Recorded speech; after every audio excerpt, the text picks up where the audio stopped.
Over the past couple of months, through the whole COVID-19 crisis, I've received several different messages from several different members of my congregation asking if the coronavirus or a potential vaccine for the virus or a microchip that might be associated with the vaccine could have anything to do with the mark of the beast mentioned in Revelation 13, verses 16 through 18.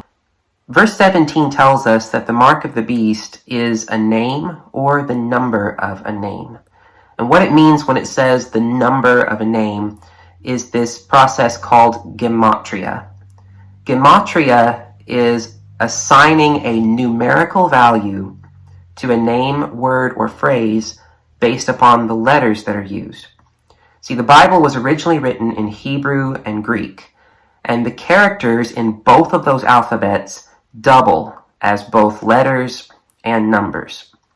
For example, in the Greek alphabet, the first letter is alpha, and alpha is both their version of the letter A, and it's also their representative of the number 1. So it's both A for a word and the number 1. Beta is 2, gamma is 3, and so on down the alphabet.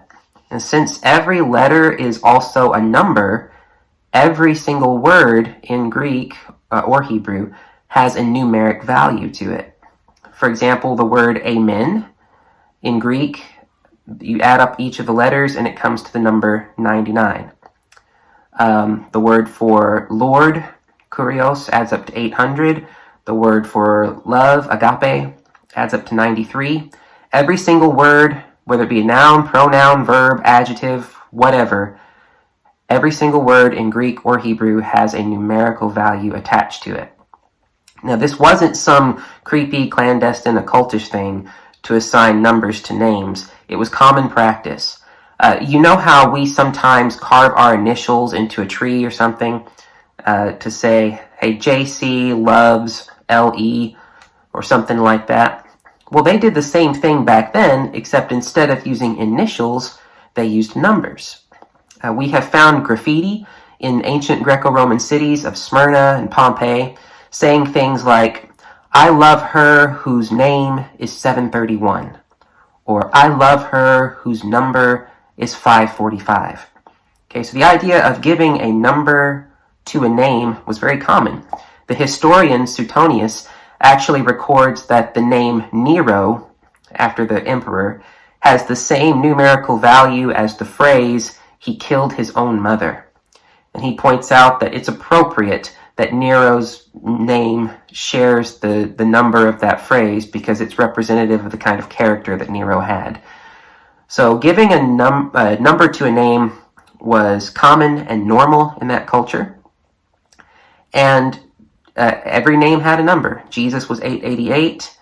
Peter was 755. Every name had a number. Revelation specifically tells us that the number 666 is a reference to someone's name. This is important, okay, because literally every word in Greek or Hebrew has a numerical value, so John could have left it open and just said the number is 666, so the number of the word is 666, but he didn't. He narrowed it down by specifically saying that it is the number of a name, the number of a man. And since 666 is the number of a man's name, it can't be the number of a virus or a vaccine or a patent number or a date or anything like that. It has to be the number of a person's name.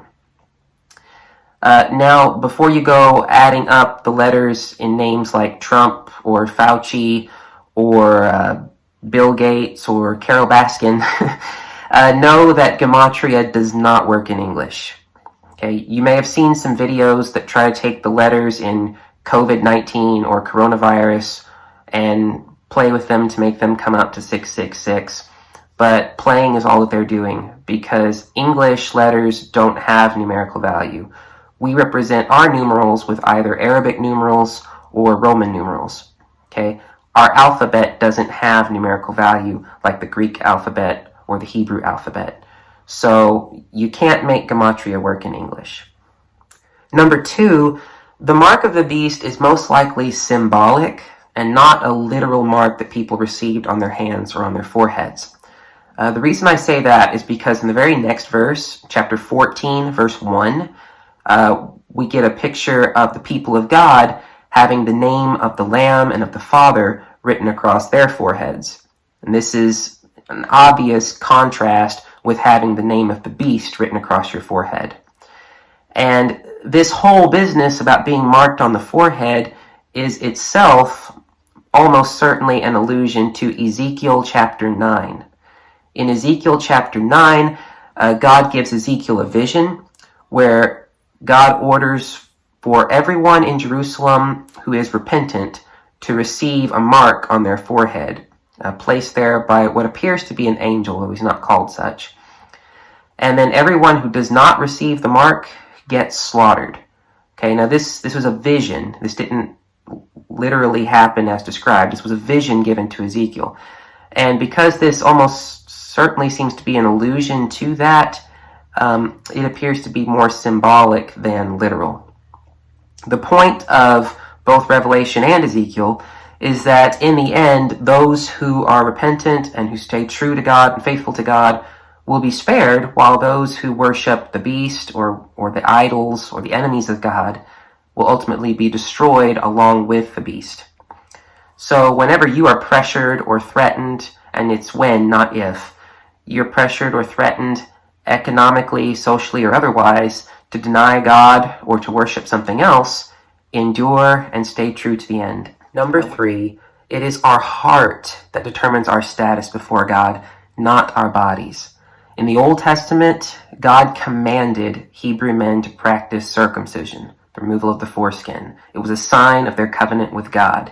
And yet, even then, what God truly wanted and what really mattered was circumcision of the heart. Deuteronomy chapter 10, verse 16. It wasn't the outward appearance of the body that mattered. What really mattered was the act of loyalty and love committed in the heart. It's no wonder that Paul would say many years later, neither circumcision nor uncircumcision counts for anything, but only faith working through love. Galatians 5, verse 6. God himself would say to Samuel, man looks on the outward appearance, but God looks on the heart. 1 Samuel 16:7. Jesus would say, out of the heart arise evil thoughts and the things that defile a man. Mark 7, verses 20 through 21. So, receiving a vaccine or receiving a microchip is not what determines your status before God. Okay, now if you do anything, including receiving a vaccine or receiving a microchip, and you do that out of a heart of rebellion, as some sort of act of defiance against God, then yes, you are in sin, and yes, you are receiving the mark of the beast.